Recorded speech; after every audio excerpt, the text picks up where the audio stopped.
Hello, Venerable Robina. Hello, darlings. Welcome from New York. A nice summer evening, not too hot. Wonderful. Good. What's the plan? Well, we'd like to begin with a mandala offering, and then we have lots and lots of questions from people. So, okay, good. That's good. Let's do a mandala offering then. So we just think we're going to offer this kind of a representation of all the marvelous things in the world, and we pile them all up and we offer them to the Buddha as a request for the teachings, just like that. It's very auspicious. Okay, let's do.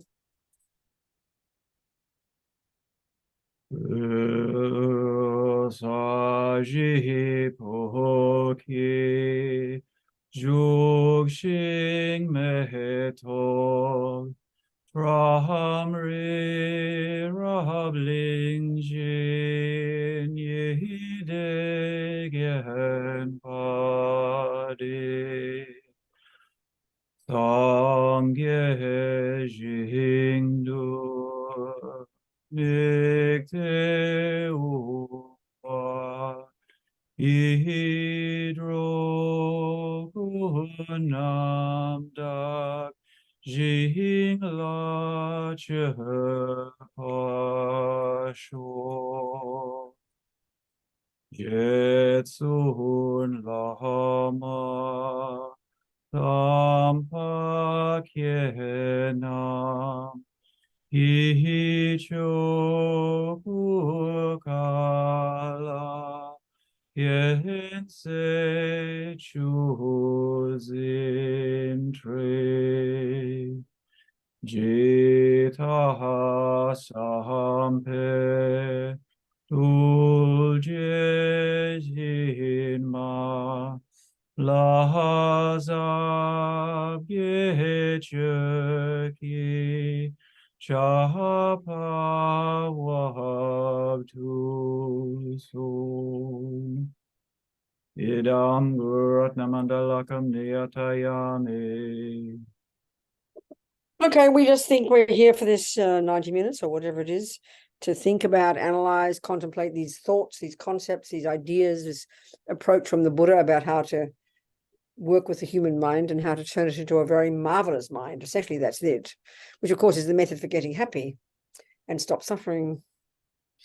So then we can, for our own sake, we do it. And then, of course, we're now qualified to do it to help others. So that's the longer term, bigger picture. So for that reason, we're going to talk together. So what are the questions? Well, our first question came from Jane, and Jane was saying that she is currently caregiving for her father and her dog, and she's finding that she feels resentful for the demands placed on her physically and mentally, but no one else in her family is helping out. And she feels like she wants to run away and abandon her responsibilities, or even worse, sometimes she finds herself wishing that her father and dog would peacefully pass so she could be free. And she wants to be there to care for them and to help them, but it gets harder and harder each day, and she's feeling burnt out. What can she do to keep going? I understand, yeah. Are you there, Jane, or do you want to talk to me, have conversation, or you want to keep quiet? Is Jane here? Not sure if Jane's with us today. She'll get the video later, but she's not here at the moment. Oh, I see. Okay. Okay, well, I think everybody understands this one. Yeah.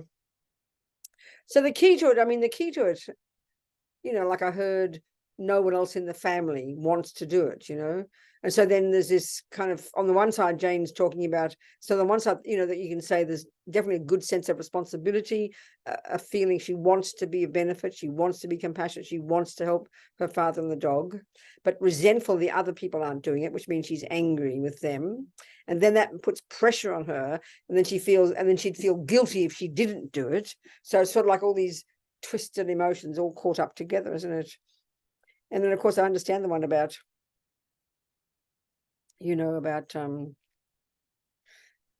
hoping they go away soon. The problem, so it's really hoping the problem would go away, Like in my apartment block, I'm a householder now. It's so hilarious. I have householder problems, like have to wash dishes and go shopping and put the rubbish out. It's hilarious. I've never done this in my entire life. It's quite a new experience.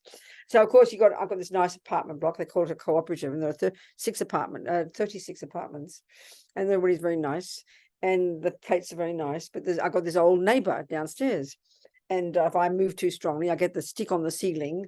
And then on the other hand, she's got this very loud fan in the summer. My whole house vibrates. So of course and then someone said, well, she is old. So I dared not have the thought, well, she'll be dead soon. I mean, you don't want to think that, but it's so wicked. Our minds are so wicked, we can't help it. Because the bottom line, Jane, and this is where it always sounds so brutal, this kind of Buddhist analysis. The bottom line is,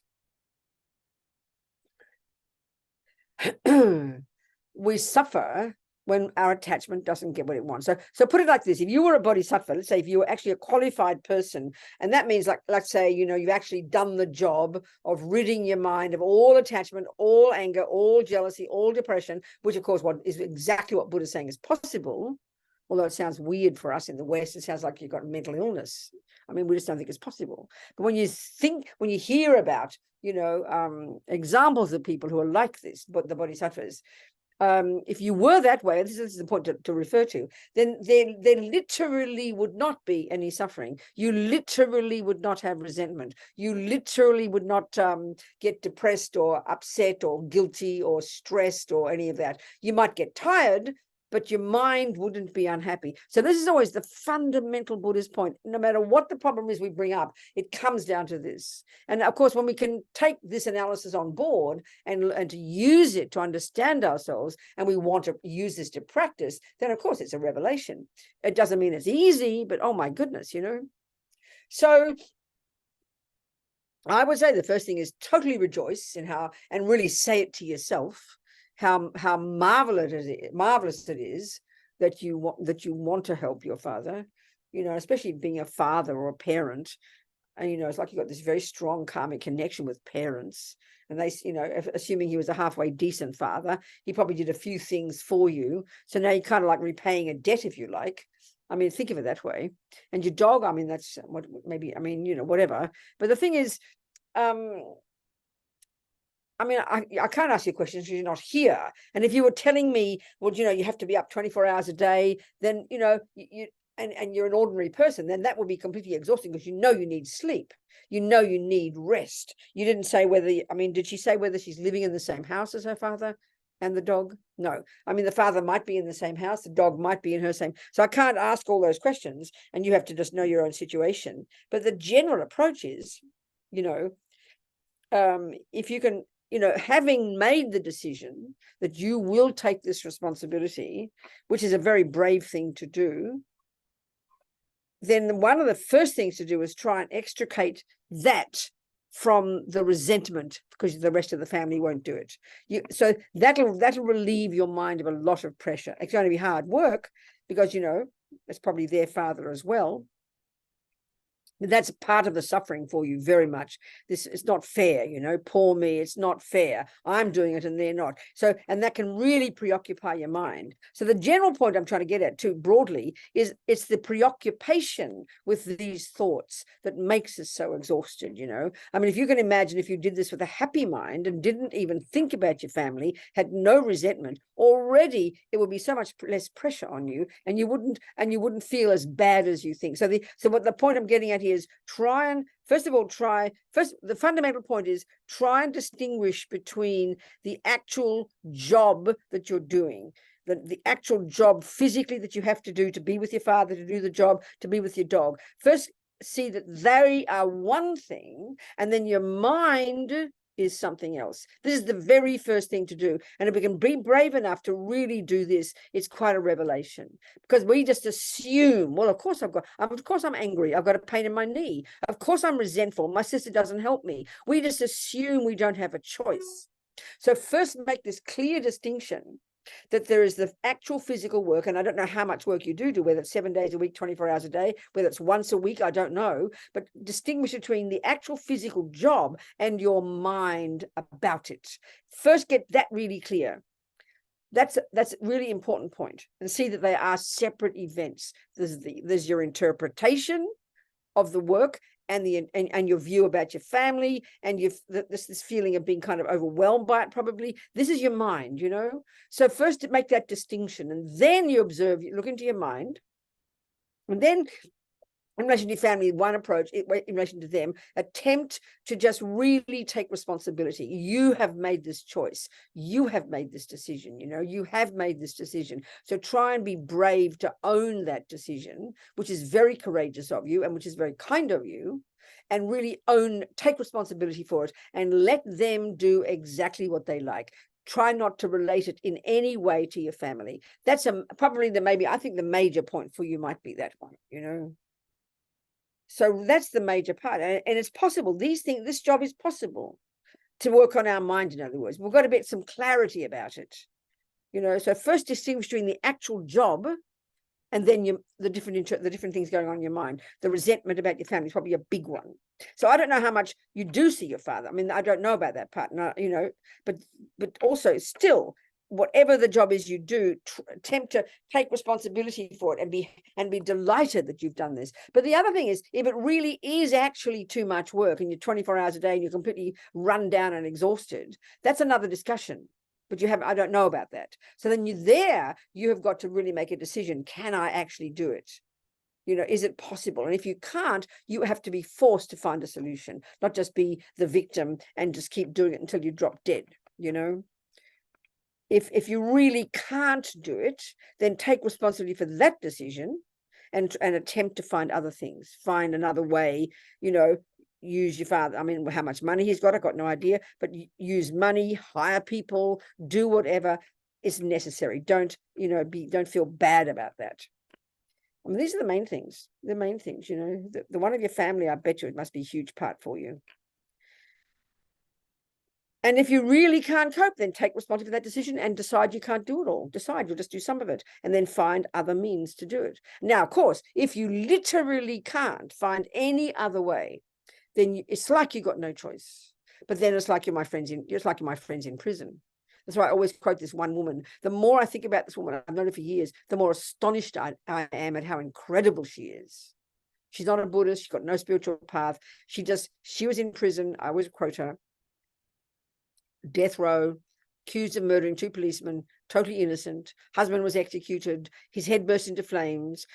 Her 2 children or 3 children were given to her parents. The parents died in a car accident. She lost the children to the state.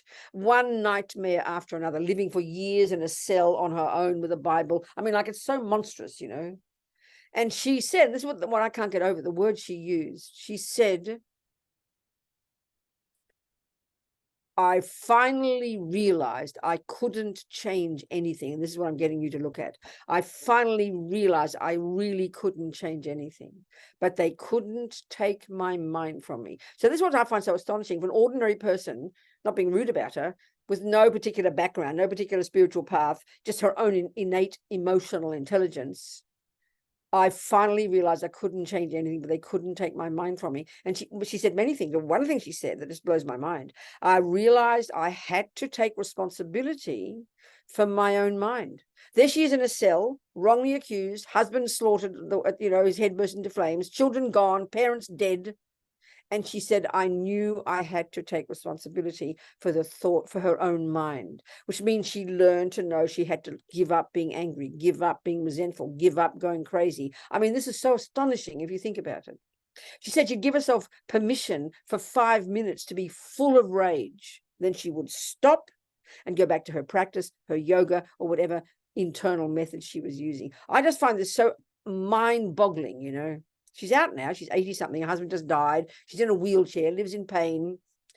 And I said to her, I don't think you realize how extraordinary what you've done. She said, oh, really? She said, I mean, she's extraordinary. You know, it's a very, very unusual. Even the best Buddhists, you know, kind of, we love to blame. We love to feel like a victim. We love to feel hopeless, overwhelmed by our circumstances. And there she is, this like the worst nightmare you can imagine. And I knew I had to take responsibility for my own thoughts. So she knew she could change her thoughts. I mean, it's just mind-boggling.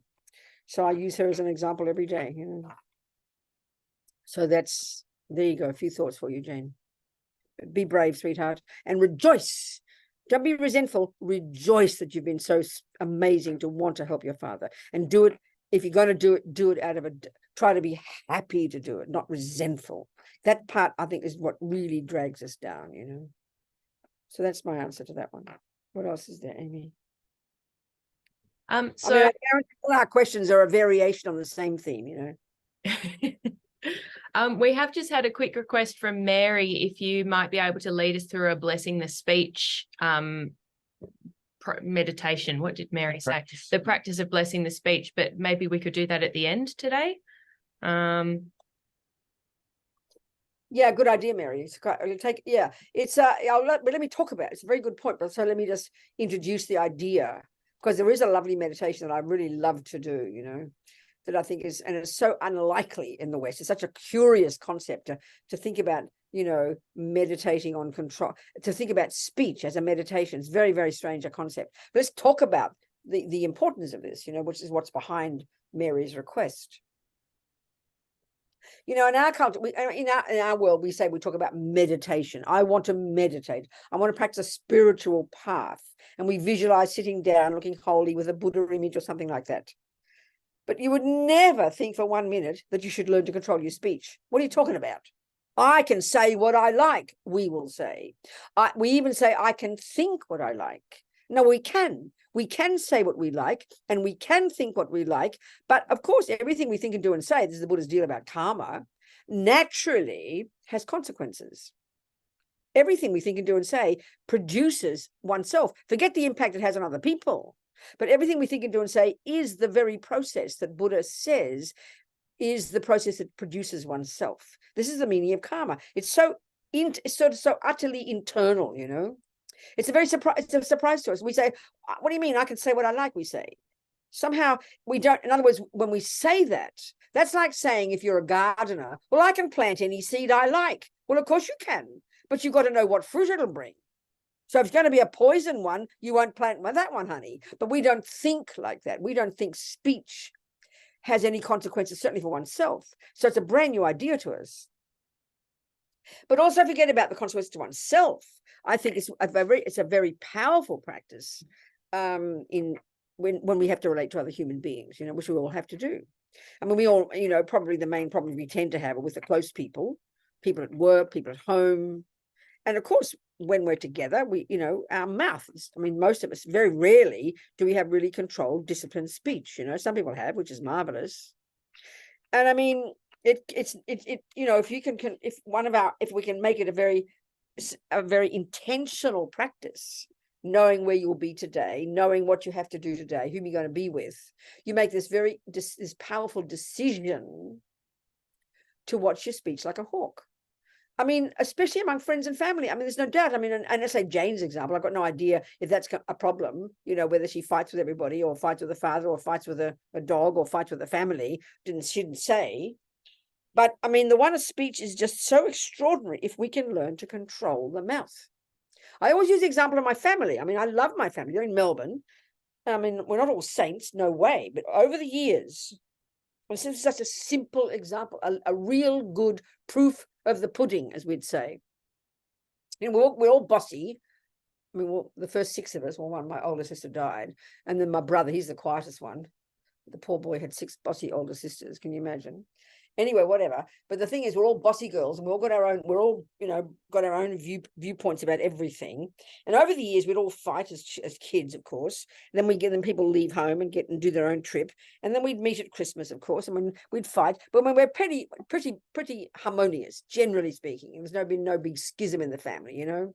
But over the years, the last few years, we've got this unspoken agreement, actually, that we will not say bad things about each other to each other, which is typical among families. Oh, she said this and she said that. And you talk on the phone, everybody talks about each other. We just simply do not do it, you know. But the other one is when we're together, we will not talk about things we disagree with. And there's plenty of things. So the consequence of this isn't that you're suppressing. The consequence of this, and I've only noticed this, I've just noticed it as a result, is that it's created a much more friendly, lighter, more harmonious feeling between us. And so because we're not pointing out the problems, we're not pointing out the faults, then you're naturally noticing the good things. You're able to rejoice in each other, and you've got this genuine affection, you know. I mean, it's really quite such an example, I can't tell you. And that's because we control the speech. It's an incredibly powerful practice. I mean, it's incredibly hard too, especially if you're close, if you're living in a group with a group of people on top of each other day and night with children and God knows what. I mean, it's extremely hard practice. We will talk about, oh, I want to meditate. Well, I'm telling you, you cannot possibly properly meditate, meaning work on your mind, if you haven't first learned to control the servants of your mind, which is your speech and your body, you know. I mean, this is the first level of practice in Buddhism. And if you look at the Lam Rim, this packaging of Lord Buddha's teachings and practices, and it's not evident to us initially, we have to point it out to ourselves. The very first level of practice has got nothing to do with the mind. It's got to do with the body and speech, discipline. That's what vows are all about. They're all about behavior, what you say and what you do. So this is, of course, for one's own benefit, not just to be a nice girl and you get praised. Oh, Robina's a good girl, you know. No, it's for one's own benefit first. If we can control our speech, then if we can use our mind to decide to control our speech, then we will be the beneficiary. And then, of course, you'll get along with everybody. People will think you're wonderful. I mean, it's a profound practice. And that's why this little meditation, and maybe we'll finish with it, thank you, Mary, is so delicious. It's a quite an odd one because it's reciting the Sanskrit alphabet. It sounds so peculiar, doesn't it? Because the alphabet, the Sanskrit syllables, Sanskrit is said to be a very powerful kind of sound. The sounds, because words are sounds, aren't they? And all the Tibetans, for example, they don't translate the mantras. They all have remained in Sanskrit. There's something very beneficial about saying the sounds to bless your speech. Is how they talk. It's a wonderful little meditation. We'll do it definitely. But it's a very important practice, I tell you. Because we're so unconscious, aren't we? We're so unconscious. I mean, so we're just unconscious. Words just vomit out the mouth. We never think we've got any chance of controlling. And we know how bad we feel when we've had the fight, when we said those words, because once you said that word, you can't take them back. So many of our problems with friends and family would not exist if we could do this. I tell you, it's very powerful. So yes, Mary, we'll do a little session at the end. What else is there? So this next question is from Nana, and Nana's with us from Portugal today. So Nana is asking about, she's heard that we can listen to the teachings in 3 ways. So the first way is being a full pot where nothing goes in. The second way is being a dirty pot, so everything gets polluted. And the third way is being a leaking pot, so it goes in and goes out again. And she's thinking on different days she's any one of those pots, but her question is how to stop being a leaking pot.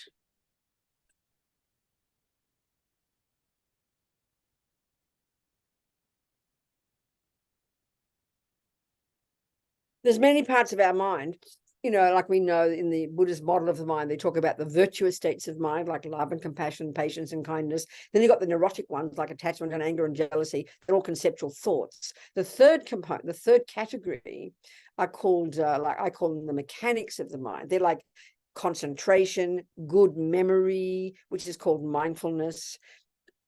And,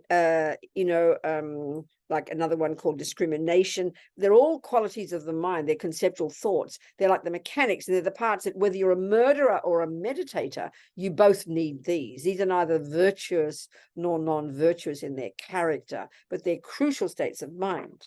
Well, the one here is why we forget things is because our mind is scattered. And why our mind is scattered is because we're attached. We've got lots of attachment. Attachment is not just, oh, I'd like a chocolate cake. Attachment is there every millisecond, always dissatisfied and always flitting to the next thing, mentally as well as our body, like little birds, like little children. You see them all over the place, never for more than a half a second on one thing. Well, our minds are like that. And so, you know, I mean, it would seem reasonable, of course, if you sit there for 1 hour listening to a teaching and didn't write it down, we would think it would be normal to forget 99% of it. But, you know, we can train our memory. We can train our mind, and that means we need to have, God, it's a habit to develop. My goodness, of course it is. But I mean, we need to train the way to get concentration, to get good mindfulness. Mindfulness is not some hippie trippy thing. Mindfulness is the name given to the part of our mind that enables us to stay on one thing. If we flit off, it brings it back to the object. So we're training our mind to listen carefully and then to retain. But it's a huge one. I mean, it's a huge one. Most people, we don't even remember a phone number now. We just, everything we write down, we don't remember anything, but we can train. So that's why, yeah, we can train. We train it, you know, to remember things. It takes a while. There's no doubt. What else? So Nana's follow-up question to that was that in the evening, she's determined to wake up early and meditate and practice, but in the morning she sleeps in. And so it's a question about how to overcome laziness. And we also had a similar question from Rosie about how to overcome laziness in our practice, what it is and how to avoid it. Yeah, laziness is, again, to do with attachment. And so we think about the opposite of laziness is called making effort.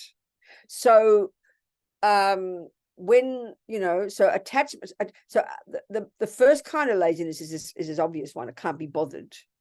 You can't be bothered, you know. So when, especially if you're tired in the morning, the attachment to that feeling, we all know it, is very, very strong, isn't it?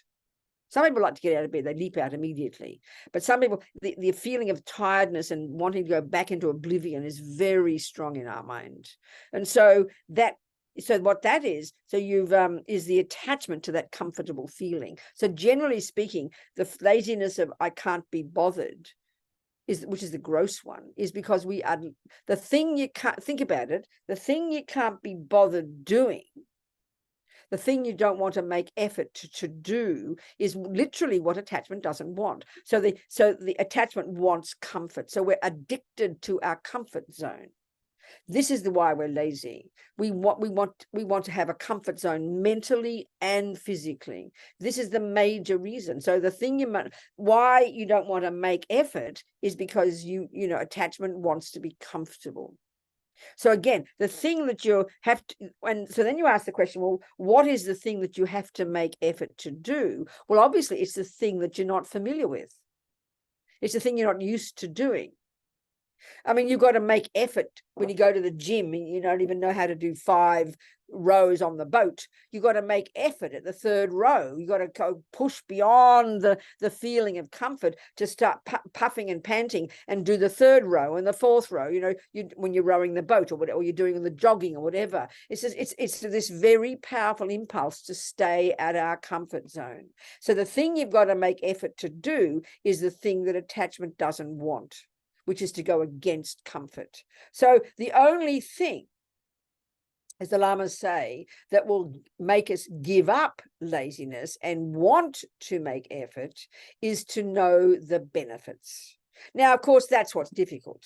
We can be all very theoretical about the benefit of practicing and the benefit of giving up anger and the benefit of becoming like our Lamas. You think of like Lama Zopa Rinpoche. I mean, it just exhausts us to think about it.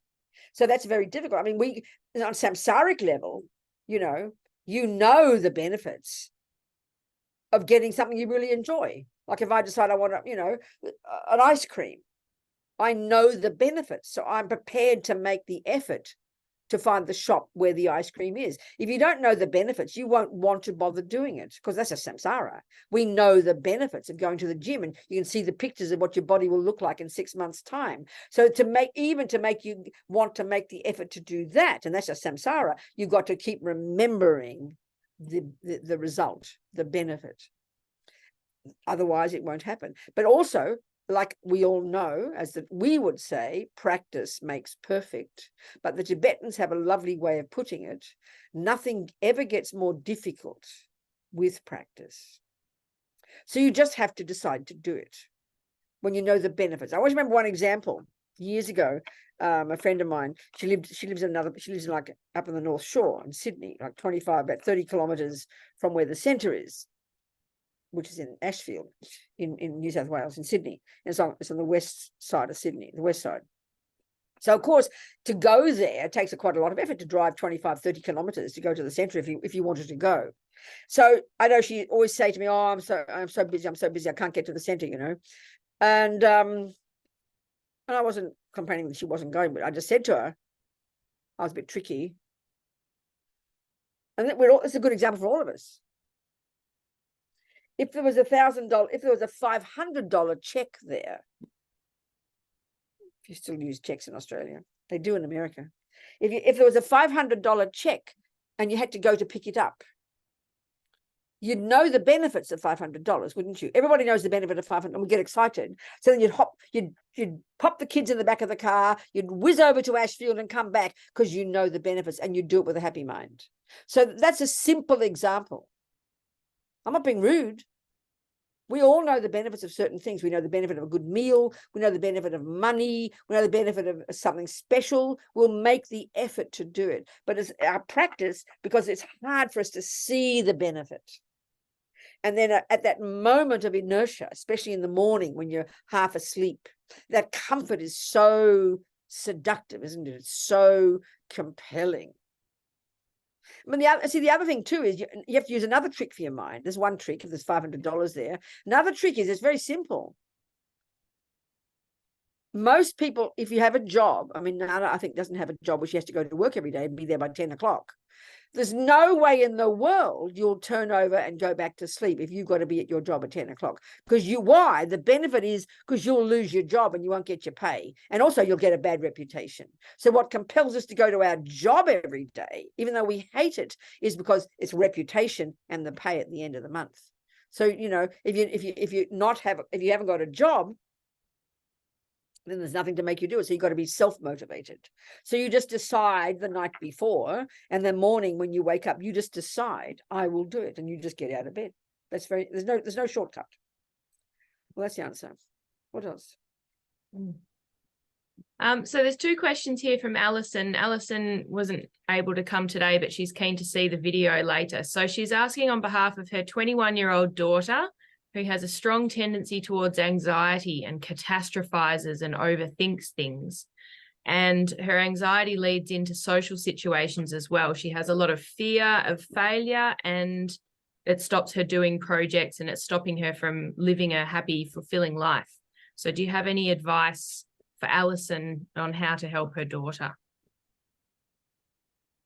Well, actually, there's two things here, Alison. There's your mind, and then there's your daughter's mind. And you're telling me about your daughter's mind. But I think I'd like to answer you the question. I'd like to answer the question in order for you to help your own mind, not to help your daughter. Because when you can help your mind, you can help your daughter better.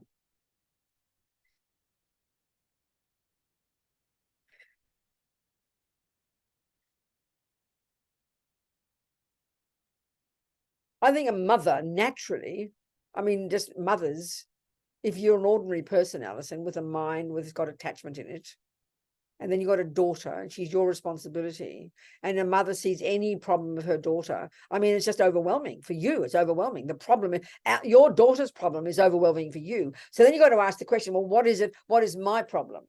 I mean, you described your daughter's problem. Well, what is your problem? And so it will be the same answer for your daughter. So when you can understand this for you, what I'm getting at is when you can understand this for yourself, then you can be a benefit to your daughter. So the fact of the matter is she's got, like everybody else, if we use the Buddhist analysis, she's got, your daughter or you have attachment, which is this primordial drive that, you know, like one aspect of it we just described is this attachment to comfort zone. But another one is huge, is attachment, and especially with it when you're younger, but also if you're a mother, is attachment for, you know, it's for you, it's intense. There's two parts of you. There's your attachment, and then there's the virtuous part. So the virtuous part is your compassion, your love, your wish that your daughter be happy. This is totally valid, but it's polluted by your attachment to everything being lovely. So I'm sure when a mother sees the child having a drama, I mean, you say she catastrophizes. Well, mothers, I think, would catastrophize the child's problem. And that's not being rude about you. This is really not being rude. This is what attachment does, because all your attachment wants is everything to be lovely. Your daughter to come home, to be happy, to be smiling, to say, Mum, everything's wonderful. Your attachment will be immensely relieved of a problem. And we don't think this way in the West, but we have to distinguish between the positive part of your mind, your compassion and love and kindness, and the attachment part. And we often don't even know how to distinguish these, you know. So I wish all these people who aren't here but asking questions, it's very difficult. It's much better that they ask questions directly so I have a conversation. What can I do, you know? What to do? Never mind.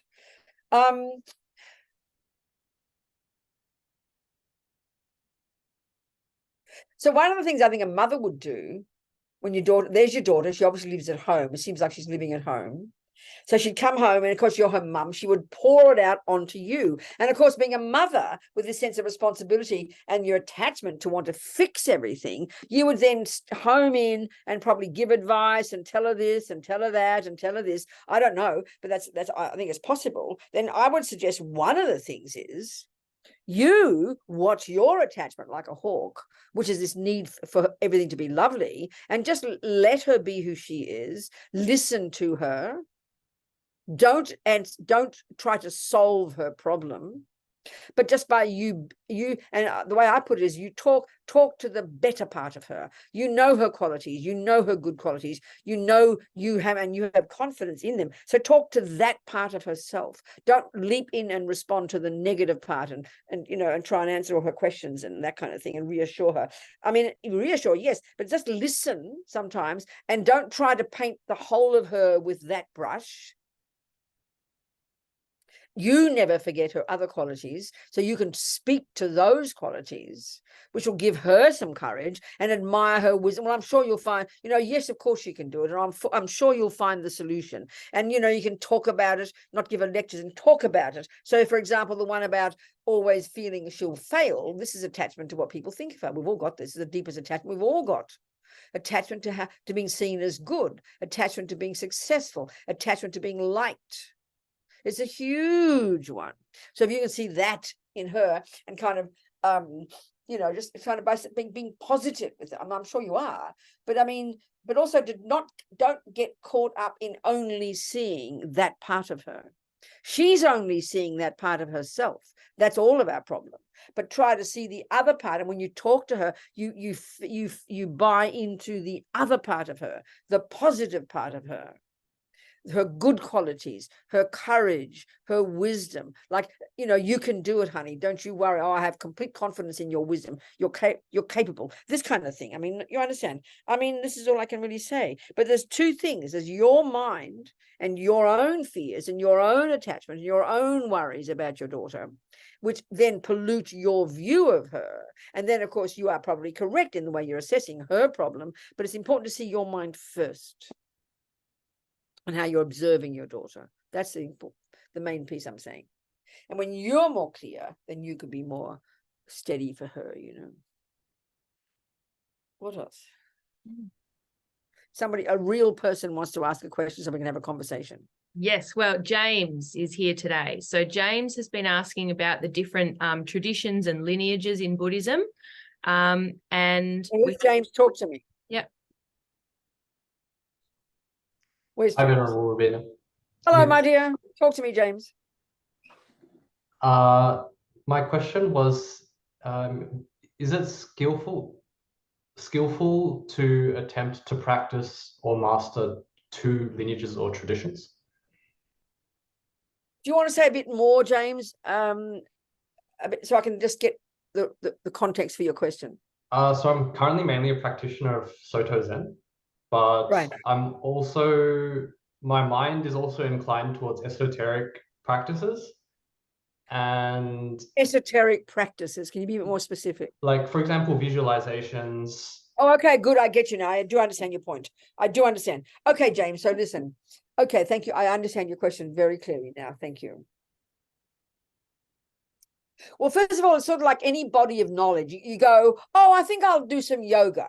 And you sort of go to one yoga club, and then you think, oh, I'll do yoga next week, and I'll go one around the corner. And then suddenly they tell you that you got to, you know, the first club told you got to put your big toe to the left. Then the next one says you put your big toe to the right. So they seem like they're different. They're both yoga, but as soon as you start to practice, and this is what you're getting at, you're going to, if you start digging deep into the practice, you've got to be doing you've got to be following a very specific instruction, right? So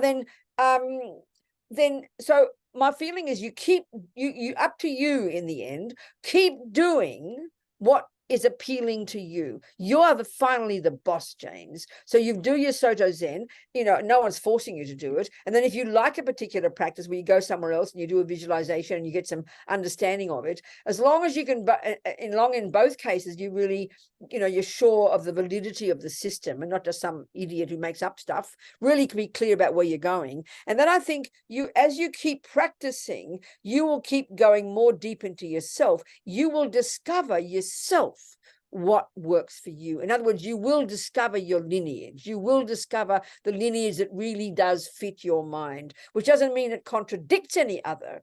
So all I know is when I first met the Buddhist teachings, it was Lama Yeshe and Lama Zopa. I didn't know about any labels. I wouldn't know if they were Soto or Tibetan. I had no idea. I just sort of fell into their lap and I just started listening to their teachings.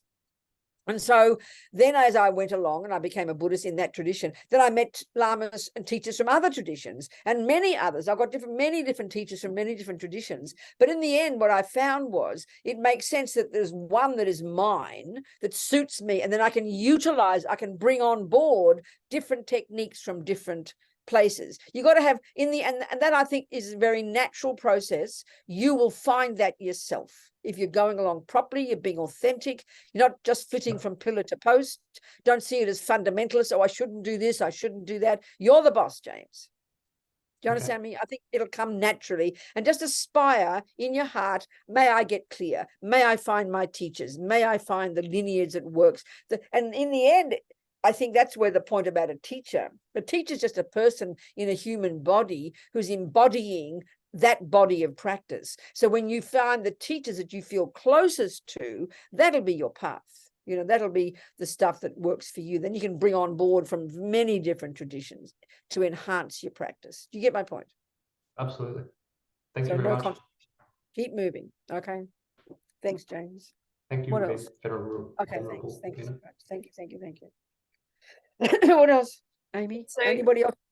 Yep. Kath has a follow-up question. She's curious about the way that Western Buddhists should practice versus Eastern Buddhists. And she says that from her reading, it seems like Lama Yeshe didn't think Westerners need to do all the intense rituals, whilst Lama Zopa Rinpoche teaches very intense rituals for everyone. I understand, yeah.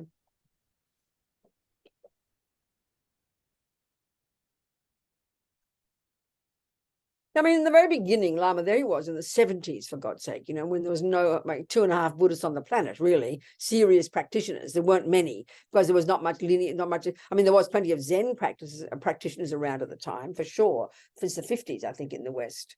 But then when Lama came along, and Lama had this very incredible kind of ability, he learned English, was so kind. He had this extraordinary wisdom, which is any of these Buddhist practitioners, they just, if you've got incredible wisdom about the human mind, and he could sort of intuit immediately the kind of people we were. And he cut to the chase, and he always talked just psychologically. I know when I first went to my very first teachings at Chenrezig, you know, in 76, I remember Lama Zopa giving the Lam Rim course. I'd never a clue what he was talking about. It was so arcane. It literally was like the way Lama Tsongkhapa would have talked in the 14th century. It wasn't different, right?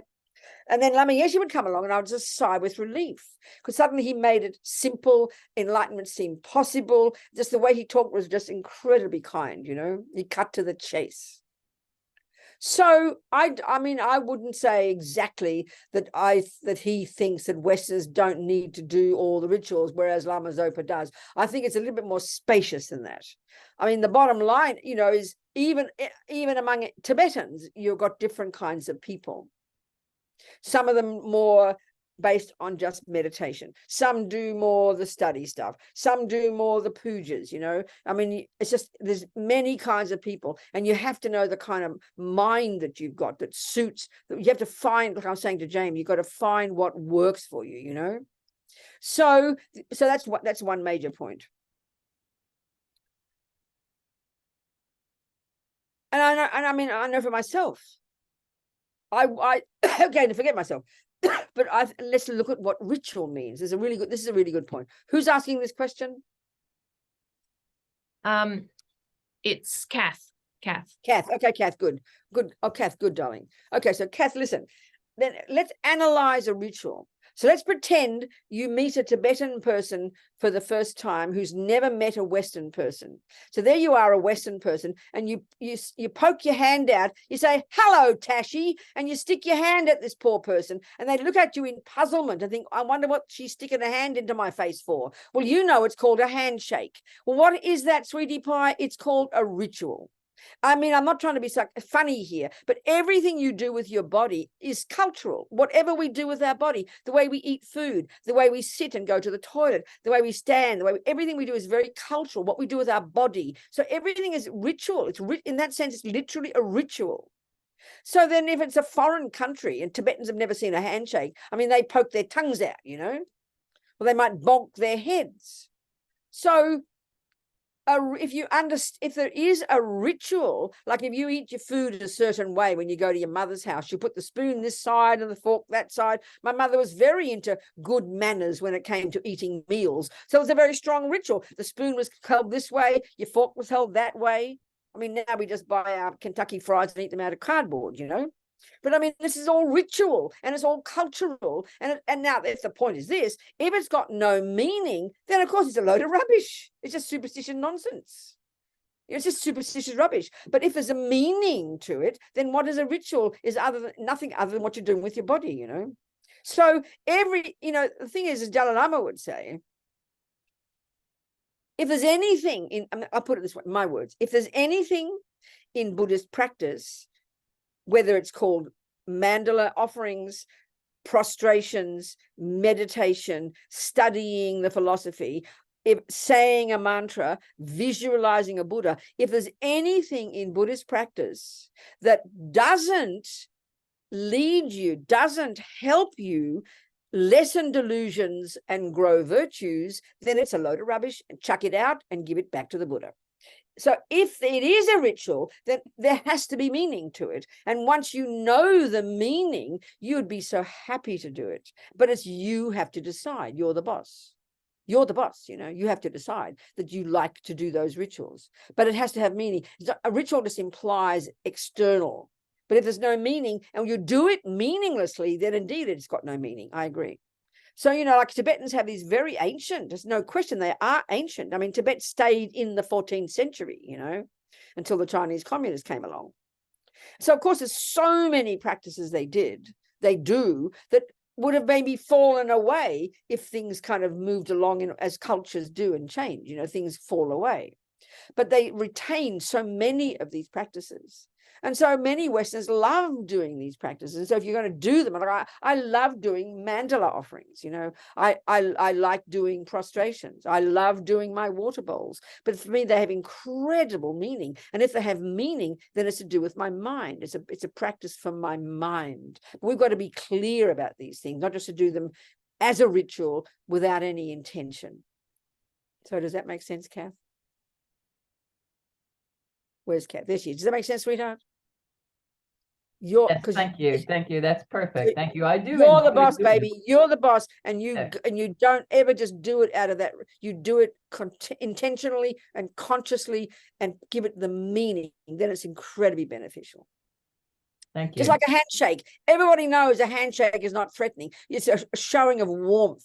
But if, you know, and it's just the body, but look at the meaning we give it. And so that's why it's not threatening, you know. But if you stick your finger in someone's nose, I mean, you understand. So thinking of it this way, it's very beneficial, Kath. And we sometimes think because we're physical people, it's nice to have it's to use our body in a certain way. You know, it's very helpful for our mind. Do you understand, Kath? Yes. Thank you. Thank you. Thank you so much. Thanks, sweetheart. Thank you so much. What else there? Anybody else have a thing for me to say? Yeah. or thought. So we've got some questions from Lynn and Tara, and they are here today. Okay, good, Lynn. Talk to me. So Lynn's got her hand up already. I can see. Go on, Lynn. Go, sweetheart. So again, I was very grateful for your guidance the other week in terms of closing the mouth and trying to do that better. Good. I guess Yes. what I'm trying to balance now is that with a bit of compassion. So kind of not to be so closed off that perhaps I don't feel the emotions of the person that is being angry towards me, if that makes sense. Okay, so I need an example. Give me a little So, scenario. In terms of with my sister, for example, when she will kind of perhaps be a bit abusive in drinking too much, and kind of from my position, I get very angry and kind of want to almost shake her to stop that action. Okay. So is she with you at this time, and she's drinking and getting drunk, and she's in your house, she's with you, and she's getting drunk, is what you're saying? Yeah. So what kind of scenario would that be? I just need to know the scenario. Is it a party with 14 people? Is it just you? Just individually. So when things get too much, or a sense of trying to escape the emotion that's in her head, that's the way to her solution. But I'm not trying to be too silly here with asking questions, because every scenario is different. So you're saying she's in your house, you're with your sister, she's in your house, and she's drinking while she's talking to you. She's come for dinner or what? No, she lives with scenario. She lives with us, so in the same house. Oh, I see. And Okay, I've gone to now work. I understand. I've gone to work. I come home. Yeah. Now I understand, darling. Okay, I understand. So she lives with us. Yeah. So that's a choice, is it? You've invited her to live in your house. Yeah.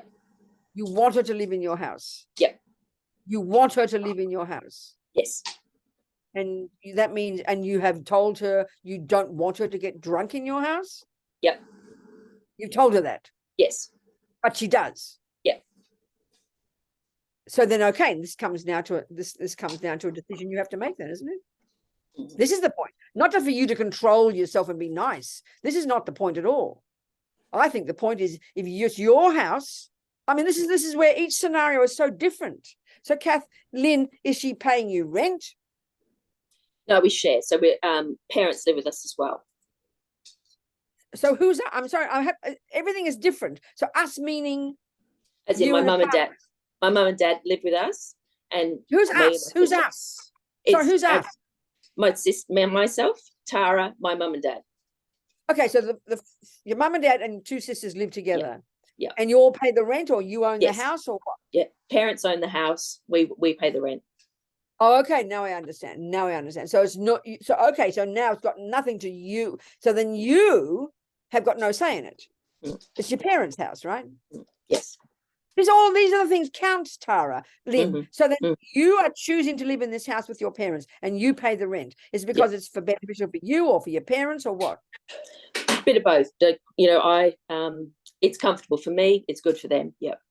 Okay. So that now we understand the scenario. So now your practice is, given that it's not your business that Tara lives in that house, that's your parents' business, isn't it? Yes. So your choice is whether you want to continue to live there, knowing that she is going to get drunk in that house. You can't tell her not to get drunk. It's not your business. I mean, you can't tell her. It's not your house, is it? You can't. You said to me before that you do say you don't want her to be drunk. Yes. But it's not your business to say that, because you're not paying. You don't own the house. So I would say, based on what you've told me, your parents own the house. You guys live there, and you pay the rent to the parents, which probably helps them. And but you have to accept that this is who she is, and you have to decide whether you want to continue to live there, living with a drunken sister. And that means your practice: shut your mouth, keep out of the way if you have to, and if at some point it becomes too much, you can't ask her to leave. You're going to have to leave. But so, I mean, this is going to be the way it is. If the girl's got a problem, it's not going to happen just once a week. It's going to be every day, right? Yeah. And in terms of that, because it's what I'm trying to work through is obviously that sense of anger. Because when I see her in that condition, every bit of me wants to. Of course. Yeah. Okay. So that's okay. That's your problem and not hers. Do you understand that? Yeah. That's your attachment, because you love your sister, no doubt. There's love there, but also that you get angry, which is anger, get attachment.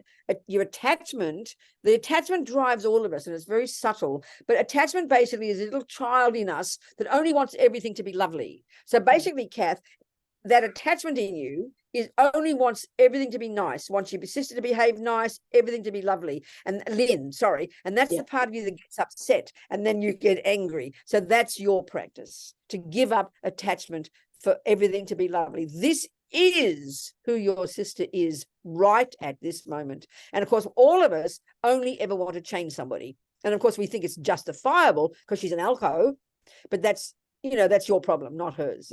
And then if it does become too much for you, you've got to choose whether you live there or not. Do you see what I'm getting at? Yeah. So you've got to give up attachment, give up the need for her to be different. It sounds very cruel, but we've got to keep distinguishing between the compassion in you. Don't give up compassion. Never give up compassion for your sister. That's one thing. But attachment for her to be different, that's your problem. Are you seeing what I'm saying? Yeah. It's hard, but yeah, I see it. In modern psychology, darling, we don't think this way. We just think it's all mixed together. And that it's reasonable that you would want her to be different. No, that's what makes us suffer. You know, that's what actually makes us suffer. Attachment, when it doesn't get what it wants, that's what anger is, honey. So it's a pretty intense scenario you're living in. I mean, and you've got to really look at this. You've chosen to do it. This is who she is. You have no right, actually, as another human being. I mean, it's not your house. You don't have the right to set the rules, it seems to me. Do you understand my point? Yes, I do. That's why I'm asking those questions. If it's your house and she's paying rent, you have the right to ask her to not be alcoholic. And then if she does, you get her to leave. But it's not your job. That's not your job. So your practice is totally your internal own practice. And of course, you have to decide how much you can cope with it. And if you can't cope, you've got to change. Do you see my point now? Yeah, I do. Thank you. Of course it's difficult, sweetheart. This is daily life practice. Attachment is just huge. It wants everything to be nice. Attachment wants everything to be lovely. And the second it doesn't get it, this is exactly the response, darling. Anger. And I mean, it must be, and you actually say things, or do you shut your mouth? No, say things. I find that I can get quite physical in terms of, as I said, that sort of shaking scenario. So you shout and you have a fight with her? Yeah. Well, that's your first practice. Shut your mouth. You've really got to just shut your mouth. I mean, you've really just got to practice. This is for your benefit. Forget about for hers. It's also for hers, but you just, I mean, if it's so intense and you can't handle it, you've got to see what you can handle. We've all got to know what we can cope with. Do you understand me? Yeah. Yeah. You've got to really know that, Lynn. Yeah. You've got to really know what your capability is, what load you can carry. This is an extremely important point. Yeah.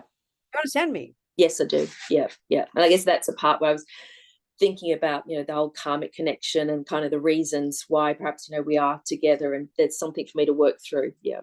Absolutely. I mean, it's very intense that you're living with your sister and your mother and your father. It's very strong. I mean, families have very intense karma, and it can be very beneficial. It can be very disastrous. You know, we have to know, you've got to know what you can handle, Lynn. You've got to look at yourself really carefully and know what you feel is appropriate for you to live your life. That is your responsibility and your right. Yeah. Do you understand me? Yeah, I do. Thank you. Good, darling. Okay. What else, people? Well, Lynn, you sent through a few other questions about your daily practice and meditation. Did you want to ask those questions as well? Yeah. Yep. Thank you. So I was curious in terms of some guidance around a lay person's best practice, I guess, in a daily bit. You know, I will wake up, do my bodhicitta vows, and probably get a bit lost in the day. And I guess as I am moving through life and kind of getting closer to the end, wanting to do better, I guess, in terms of what I could do every day. I understand, darling. So I have to, in order to know that, I have to know what you've done. Have you taken refuge? You said bodhisattva vows. Yes. Have you taken initiations and things like this? Yeah, have done that with His Holiness when he was in Melbourne. So you got a whole bunch of practices. So you know what your practices are? Yeah. You know what you're committed to doing? Yeah, I guess for me, I was going to a centre. The teachers got quite old, so they've actually now moved away from the centre. So I guess I'm in a space where a lot of my practice is being done more individually than with a sangha. I understand, darling, but I think the point about your practice, you've obviously taken refuge. which you've got, and that comes with commitments. You've taken lay vows, and that comes with commitments. You've taken bodhisattva vows, and that comes with commitments. You've taken tantric vows, I presume. Is that what you've said? Yeah. Taken highest yoga tantra. Yeah. Well, honey child, you've got a whole list of practices. Your practice, you don't have to ask me what your practice is. It's nothing to do with being a lay person. It's got to do with what you've committed to doing. Okay. So I think you need to email me, and I'll send you a document that's got a list of every single thing. You've got to really be clear what you've committed to do. And this is one of the commonest mistakes. We've got no idea, so we just get confused. Yes. You've got commitment in relation to refuge, to take refuge morning and night, to offer to the 3 jewels every day, to be nice to sentient beings. You've got commitments in relation to your bodhisattva vows, to say a certain prayer morning and night to purify them. If you've got highest yoga tantra, you have got the 6-session guru yoga every day. You've got the commitment to do maybe sog on certain the 10th and 25th if it's a mother tantra. You've got commitment to do Vajrasattva every day. Darling, you don't have to ask me what your practice is. You should know it already. And if you don't, then you better write to me and we'll go through it. Thank you. You got my Appreciate email address? that. Yes, thank you. You got my email address? Yes. Okay, you need to, darling, because if you don't know, you're in trouble. Okay. All right, sweetheart. Thank you. And Go. with that, probably there was a follow-up question, probably a bit towards my current living situations in terms of karmic imprints. I know the last time we all got together and we talked about the purification. Is that the way to perhaps reset predetermined karmic imprints in this life? Reset predetermined karmic imprints. I can't get my head around that. So in terms of the situation and the life things that come up for me today, would purification be part of the practice to perhaps lessen some of that load, if that makes sense? Of course, darling. I mean, but you've got to understand how karma works to understand that. Do you understand karma? Of my limited knowledge, Show me how you in terms of what I think, do, act, forms the future, and what I've done in that same situation in previous lives has created that karmic. I mean, basically, we're our own creators of our own experiences. And so everything you're experiencing in this life, the relationship with other people, your own mind, your tendencies, the things you like and don't like, the things you bump into, this is all the fruit of your past actions. Of course it is. And so the purification practices, Lama Zopa says, we're insane not to do it every day, because it's like, you know, you've got seeds in the garden. It's like this, really. You've got seeds which you put in the garden in the past. Seeds, by definition, were put into the garden in the past, weren't they? And so what ripens every day is the fruit of those seeds. Would you agree, in a garden? Absolutely. So obviously, you've got to weed the garden and prune the garden every day to determine the way you want it to grow in the future, don't you? Yes. I'm here, honey. Yeah. Just the same. You're in charge. It's your life. So everything you experience is the fruit of what you've done, and what you want to experience in the future is very much in your hands by practicing now, living in your vows, doing your purification, so you can go consciously in the best that you can in the direction that you want to take, not feel like some victim of karma, which is how sometimes we talk. Yeah. That makes sense. Purification, honey child, is you're insane not to do the 4 opponent powers combined with Vajrasattva every single day. It dramatically can change your whole life. It can dramatically change everything. Okay. Thank you. With me? Yeah. You email me, sweetheart. Please. Yes, I will. Thank you. Yes, Amy. What else? What an interesting day. So Rosie's here with us today, and she's asking, why does our mind push back so intensely if we get too involved with it? So when she's arguing with her inner critic, which sometimes goes on for a long time, she gets very focused on it. Rosie, and come on, what do you mean? You're arguing with the inner critic? You mean you're being angry with yourself? What's happening? Please, where's Rosie? Show your face. Where is she? I'm here. Oh, talk to me. Oh, this is another Rosie. So I was expecting another Rosie. I expected Jason's mum. So it's a different Rosie. Come on, talk to me, Rosie. This is Rosie from South Australia. Okay, darling. Good on you, Rosie. Not Rosie from Melbourne. Talk to me, Rosie. I went through a period of you know, we all have an inner critic, and I have a very strong one. So I got to a part in my practice where I thought that it would be useful to I've heard said that, you know, to argue with your inner critic, with I mean, this inner critic is the one that criticizes yourself. Yes, all the time, and is quite judgmental, can be quite nasty. I know, darling. I mean, we all love to hate ourselves. It's just a joke, isn't it?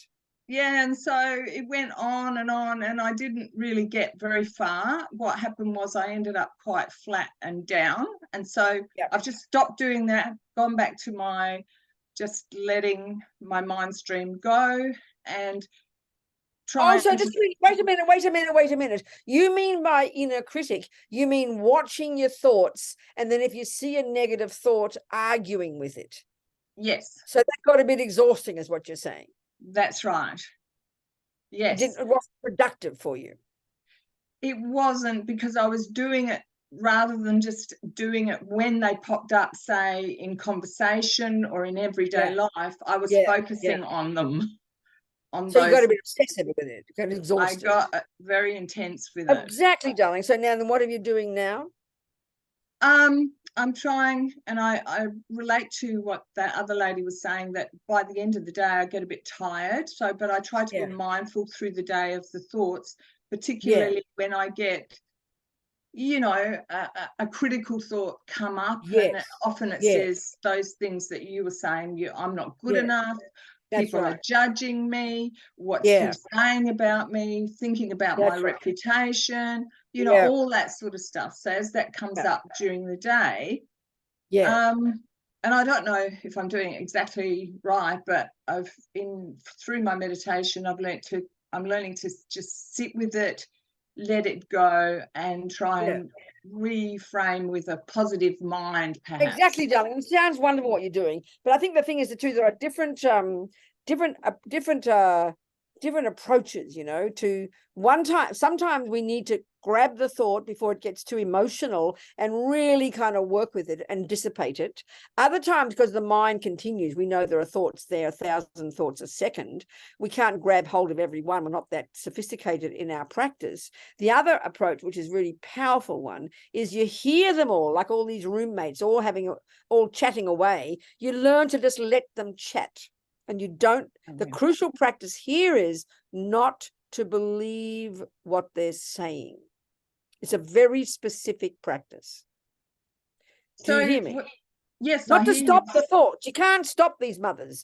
These crazy roommates have been living there a long time. They're all raving on. But when we go crazy is when we believe everything they say. Like, you know, Alice and her daughter, when we're younger, we're kind of tortured. Oh, I'm so bad. And we believe the thought and we build it into a gigantic novel. But one really powerful practice throughout the day, the wisdom in you, if you like, because all your different thoughts are doing different jobs. And like your wisdom is watching and checking, and let the thoughts come. They're all chatting away, and let them go. Don't suffocate them, but simply know they are merely conceptual thoughts. And just because you think them doesn't mean what they're saying is true.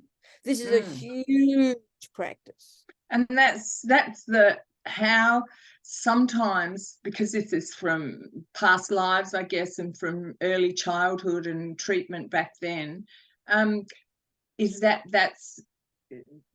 getting into that frame of mind where you don't believe them, where you're not believing what the thought is saying about you. That's a major practice, and it's quite a hard one, because when depression comes, the thoughts of I'm no good, or when anxiety come, or when anger comes, we tend, if they're strong, if they've come to the surface, then we tend to believe they're true, and we start writing the novel.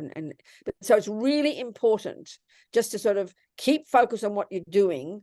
It's sort of like you're driving your car. You can't afford to get caught up in every other car on the freeway. You'll have a crash. So you notice them out of the corner of your eye, but you keep focused on your job of just driving. And you let the other pieces all do what they want. So you let the thoughts come and let the thoughts go. This is a very powerful thing, because the thoughts are deeply habitual, darling.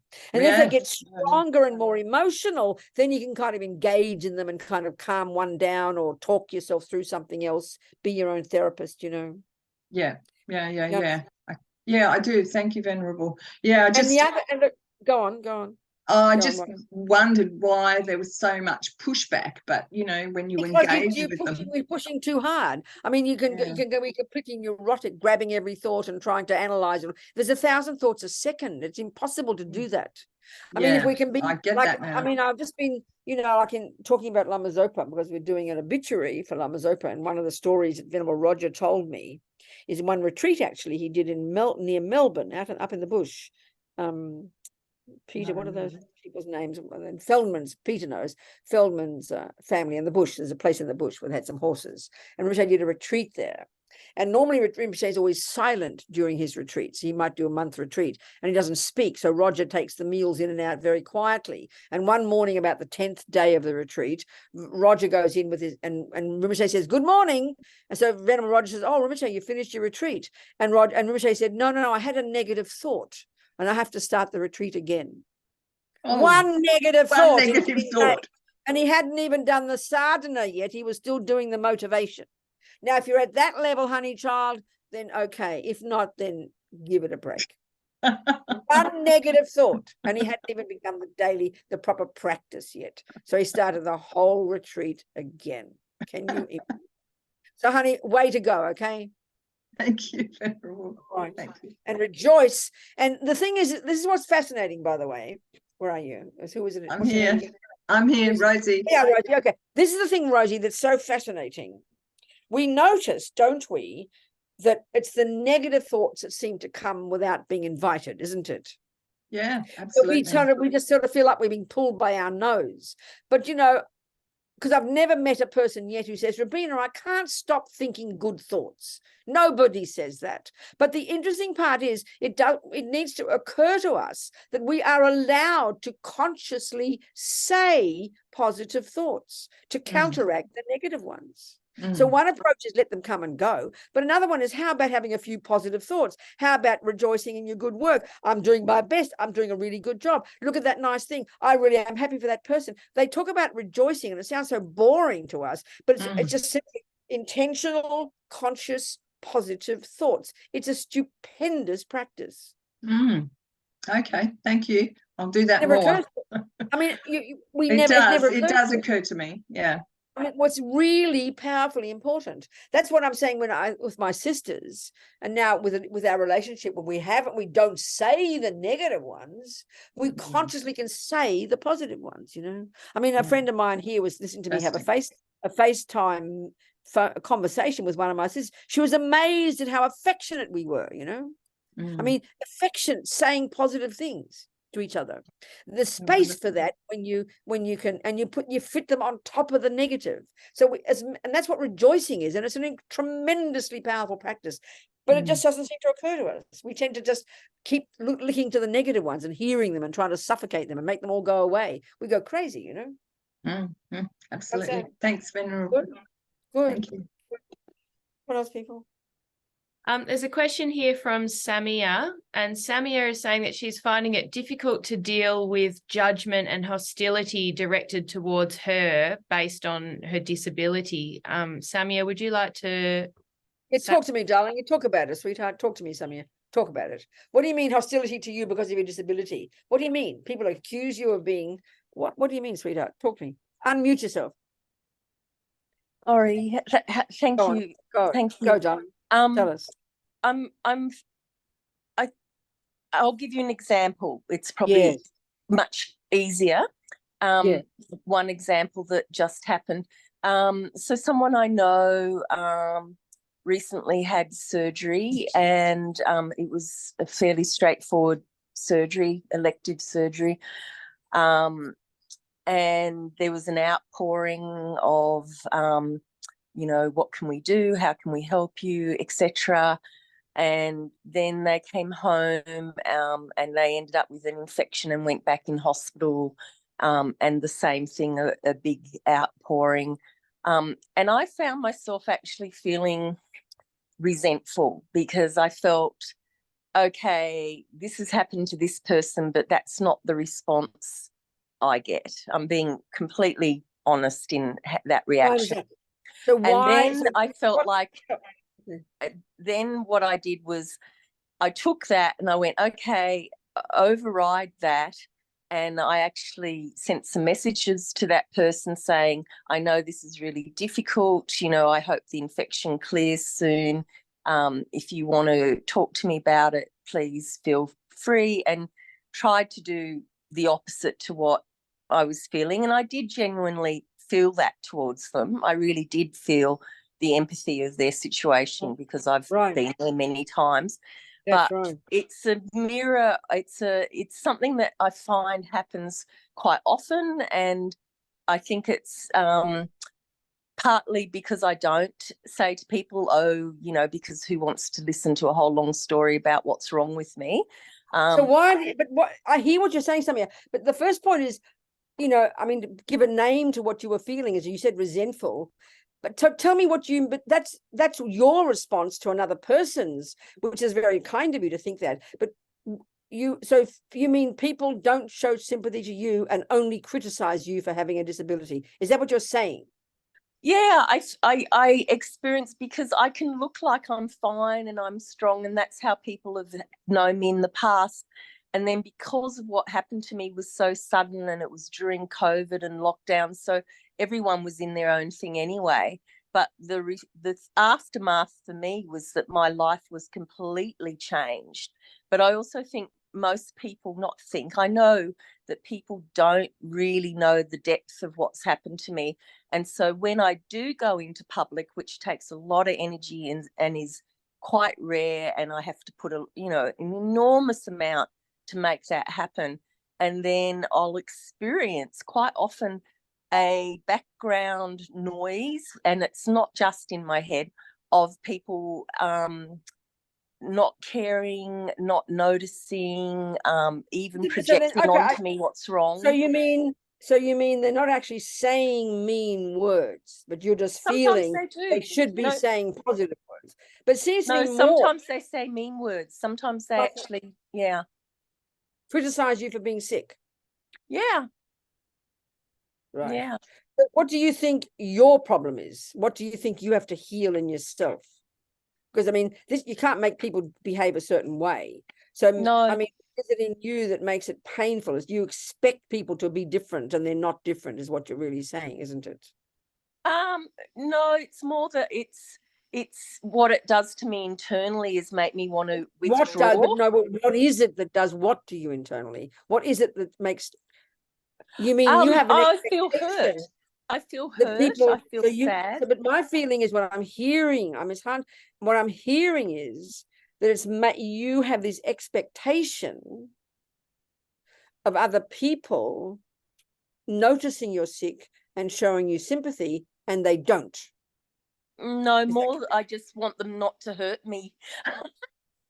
But you just said occasionally they would say something, but most of the time they're not saying something. So how are they hurting you? By omission, by... Okay, good. That's what I'm getting at. No, listen, sweetheart. This is what I'm saying, Samia. So you have an expectation that a person should respond in a certain way, and when they don't, you feel hurt. That's what you're saying. That's your words. So the thing to look at is in you, is what I'm getting at. I mean, that's what I'm hearing you say. Your words are very clear because you're very articulate. You're saying you feel lonely, isolated. No one understands how you feel. No one understands that you're sick, and therefore you don't get sympathy, and so you feel hurt by this omission. That's what you're saying. Is that correct, sweetheart? Probably everything but the getting sympathy. It's more that I want to be included without being judged because I can't do what I used to do. Included in what do you mean? Included in what?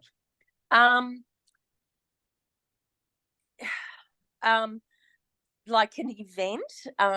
You mean for people to call you and invite you to come somewhere? No. So I'll give another example. So I'm part of a writing group.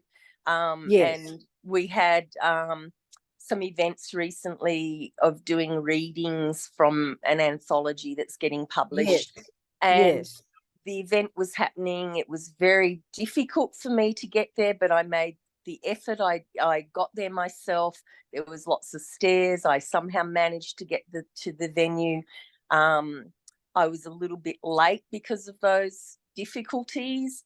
But there's just been this growing thing because I can't make everything. No, wait a minute. So you got to the event.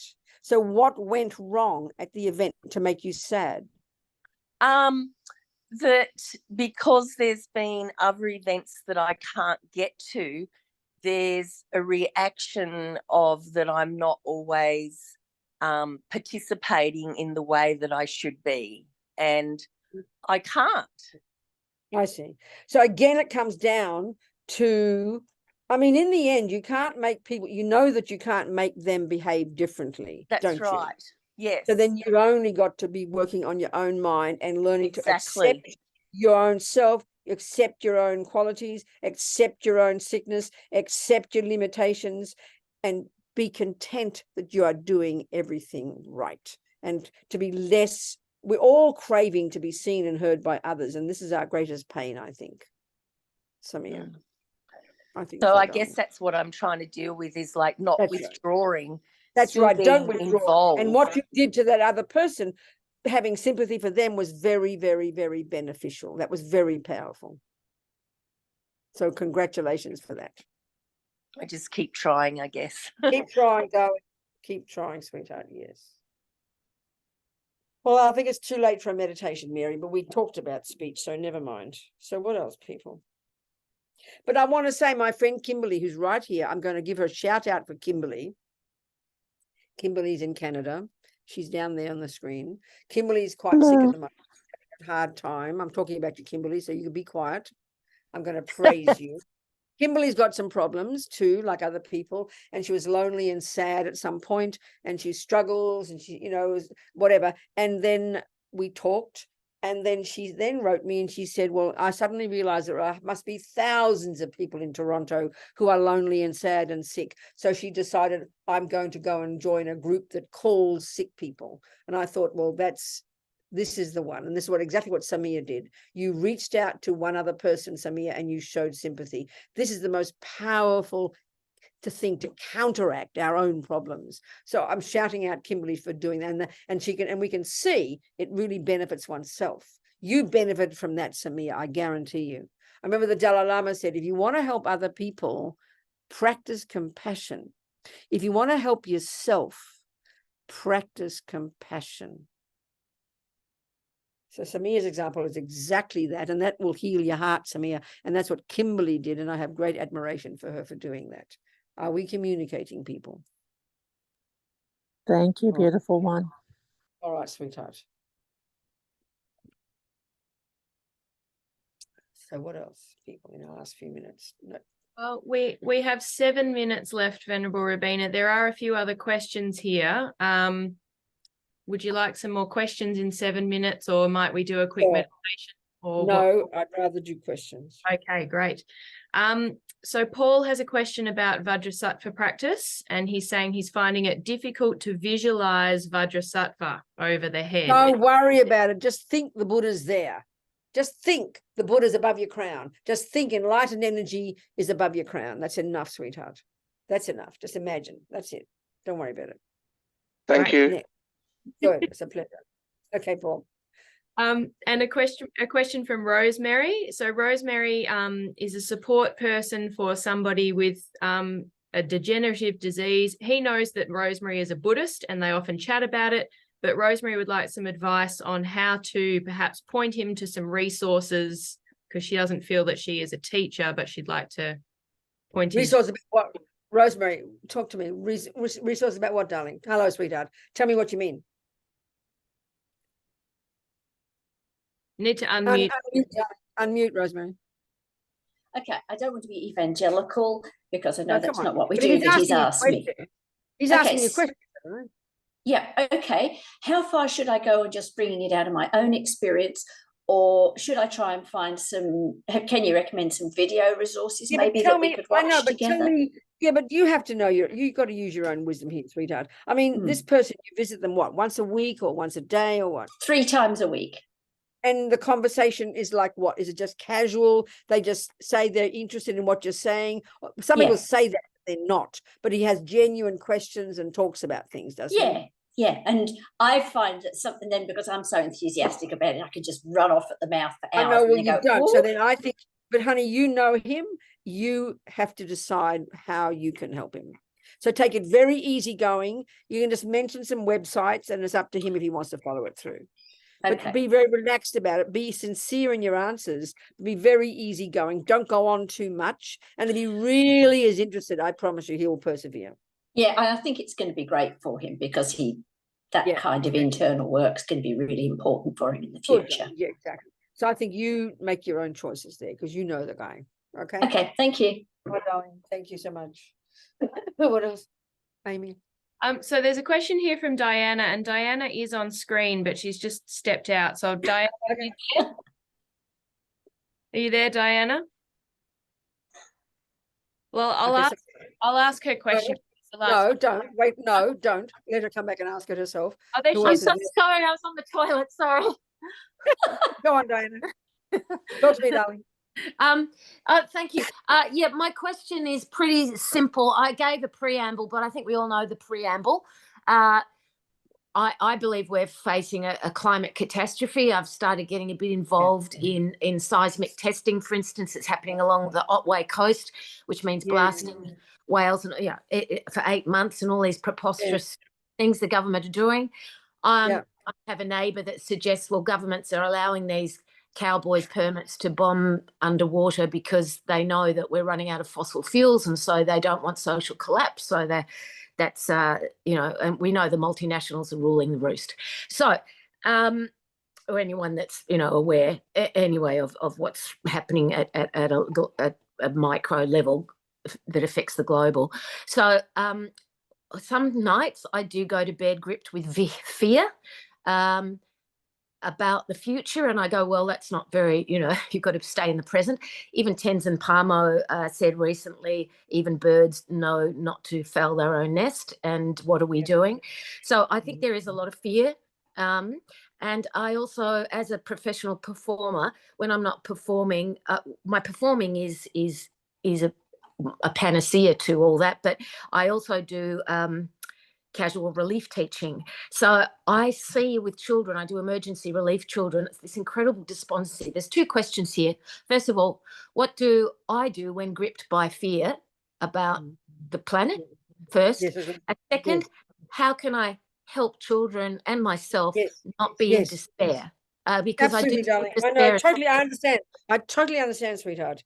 I think this is what I find, so I find, I always think about Ukraine, and there you were in Ukraine 18 months ago. They were living their life like everybody else, having mummy and daddy, go to work, go home, kids are there. And then if you'd said to them, how are we going to manage, let's say I live in fear that we might have a war. So you'd be gripped by this fear. And then let's say the war starts to happen, which it did. Then now look, 18 months later, and you talk to those same people, what they've done is deal with the unimaginable. And somehow what I'm seeing is when the bad things do happen, this human mind of ours is incredibly capable of adjusting and dealing with our reality. So fearing something happening is a lot worse than if it does happen, because when it does happen, you adjust to it. So the thing is about fear, all you can do is, it's almost like a woman on one thing, she said, I live in fear every day that my husband will die.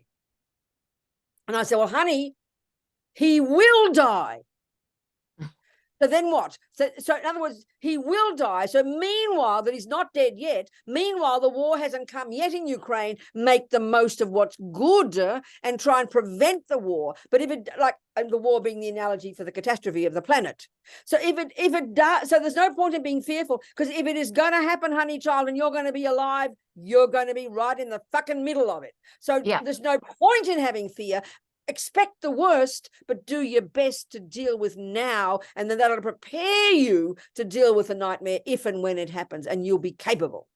So are you sort of seeing what I'm thinking? The thinking is. So yeah, because if we can have ideals, and children, of course, get so full of fear, all we can do is deal with the reality now and do our best. Each person, all they can do is do their best every day. You can't do more. And what I think is this: if you can get a kid to do one small thing for the planet, that will make them feel better than if you just sit there and having a panic about it. So do what you're doing and be happy with it, knowing who knows where it'll go in the future. All you can do is do something. Like people who have, like, say, talk about compassion, and they see like using the war as a literal example. Oh my God, what can I do for the war in Ukraine? You can't do much. But what you can do is something that you can do right now. Help that one dog, that one human being, do what you can each moment right where you are. And that gives courage to us. That counteracts the fear. So face the facts that the world could be bad, but at the same time, do what you can with optimism to make it as good as possible. Okay. I remember Martin Luther King saying, it's good to be angry. It's good to sort of, oh my God, look at the war, look at the world, look at the injustice. But then you say, what can I do to help? And all we can do is do what we can. We can't make it all go away. So we get courageous and brave, Okay. Okay, great. Okay, that answers that. Can I give you a specific example of what I face as an emergency teacher coming into schools? Or we should go on to another question? Go on, darling. Sure. Go. No, it's time. Okay. So often when I go into a classroom, children they're behind their screens, and the boys will play games, and you're not allowed to touch the screen. And if you tell them to not go on the games, they'll disobey you. They just don't. They'll keep doing it, especially if you're an emergency teacher. They don't have much respect because they don't know you. So I've dealt with that now by accepting it and then just praising what good behavior there is in the room, and then often, just letting it go. I had a good example the other day, and I find it amazing, like groovy subjects like fashion, pop music, or creating pop music and fashion and things like that. You think the kids would be engaged, and the girls, and that's a gender thing, but often they just refuse point blank to learn or listen or do anything in class. For them, a good day is doing nothing, and it can be very depressing. So one day this girl said, no, I'm not interested in fashion, blah, blah, blah. I said, well, why are you doing it doesn't matter. Anyway, so I decided to give her love genuinely and go, okay, well, you don't have to do anything then. You can just sit there by the heater. That's fine. And then at the end of the class, she came back and said her father was a fashion designer. That was a good day, and I knew she'd engaged at some level. But mostly, what's the question? Mostly, I can't engage. It's very hard to engage them if they don't want to learn. They don't want to learn. Why? I would suggest you give the job up, darling. Why are you trying so hard to do this if they don't? I mean, if you keep trying to help somebody, they don't want it. Surely it's about time you say, I better stop giving it. Just don't do it. Do other things that are more productive for you and help you better. Come on, girl. Be sensible. Okay, thanks. Yeah, because I can't stand it, but I'm doing it because I need the money. Oh, I see. Then that's different. Well, if you're doing it to need the money, you just got to put up with it then and get the money. I mean, I'm being very direct here. Then try not to it's sad, but don't put your heart into it. Just love them for who they are and just relax and get your paycheck. Thank you. Good time. It's time to go. What you say? Samia had something to add there. What was Samia say? Read Samia's note, please. Amy. So Samia is talking about some friends of hers who are Ukrainian, and she's saying that they juggle with daily grief and huge loss, but they go about their lives as normal as possible. Yeah. And the example she's given is that they're continuing to do their Aikido training daily for the children, even without electricity, and they do that to keep up a routine for the children. Yeah, this is my point to you, Diana. So fascinating. When everything is going lovely, we live in fear of all these things, but ironically, when it does happen, we adjust incredibly. We've got this enormous human kind of ability to adjust to the nightmares, But I think that's you can't talk to kids about that. But just try and yourself just have the courage to know that bad things can happen and could happen. But meanwhile, while they're not happening, let's make the most of it. You understand what I'm saying? Get brave by the day and be courageous to face. Do you understand what I'm saying, Diana? I think it's time to finish. Go home. Our time is gone. We have good, everybody. This is like interesting. We have these question answers. It's so good. It's very practical. Everybody's problems are the same, I think. So thank you, people. Very kind. We learn about our human mind. And of course, this stuff sounds so, it seems to me so normal, but it's coming from the Buddha. Buddha's got this brilliant way of seeing the mind, you know. And the key to success in understanding this in the Buddha's framework is to understand the Buddha's particular approach to the mind, that you've got 3 categories of states of mind: the neurotic, deluded, I-based, fear-based, unhappy, distressful, anger, jealous, depression, low self-esteem, anxiety, self-pity. Then you got the positive ones, love and compassion and wisdom and self-confidence. And then we have to lessen the first lot and grow the second lot. This is the key to understanding the Buddhist approach. And we have to learn to recognize. So if there's pain in there, it's because of delusions. If the mind is happy and light, it's because of the virtues. So when we can know this, it's a revelation. So keep practicing, people. Keep looking, keep practicing, and rejoicing, rejoicing, rejoicing, rejoicing in your good qualities. You can lift yourself up. It's so important. Jangchub, Semchog, Rinpoche, Make, Panam, Ke Guchi, Ke Panyampa, Me Payang, Gongne, Gondu, Babashog. And never give up, people. Never give up, never give up, never give up. And thank you, everybody. Okay, much love. Thank you, Venerable Robina. Thank you, Robina. Online teaching. What will happen? I'm going to see you all in Melbourne soon, aren't I? I'll be in Melbourne in a couple of minutes. Yep. Yeah. So thank you so much for this online series. You. Wonderful. Please live a very pleasure. long life, and please come back. I can't guarantee that, but I'll do my best.